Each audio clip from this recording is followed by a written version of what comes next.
got into this industry by mistake, and it was something very unusual. I was looking for a job pretty much right out of college, having come from a desire to be an innkeeper.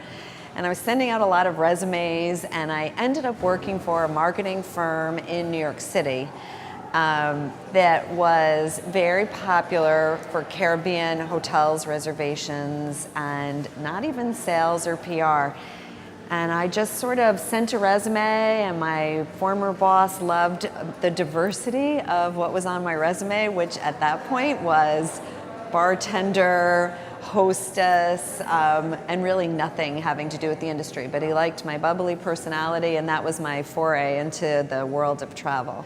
To be successful in an industry like this, one really has to be very honest with oneself and honest with the travel advisors and the people that you're dealing with. The last thing you want to do is sell anybody a bill of goods. You want them to be able to trust you, and it's the relationships that get nurtured. It's the people that you meet along the way. It's how you do your business and your follow-up. And it's just being truly honest. Don't lie about anything. You won't foster those relationships, and then you can't represent things the way that you should. You have to be honest with yourself and the travel agents that you're working with.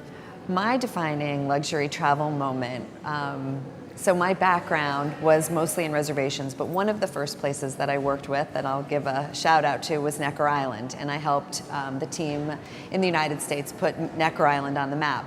But I think my real defining moment was in the late 80s, early 90s, and getting to go to Necker and walking onto this private island, which nobody was selling private islands back then, and recognizing that luxury meant different things to different people. And I don't even love the word luxury because it just means so many different things and we don't use it. But what it meant to me was that glitz and glam didn't matter. It was about the experience. It was about the attentiveness, and having a private island to sell was something, I learned how to sell from the top down. I never knew how to just sell a regular hotel room, but that defining moment was knowing that there was more than just a hotel room and more to an experience than just a vacation. Oh my gosh, my favorite, best piece of advice that I was ever given, and this is kind of funny. So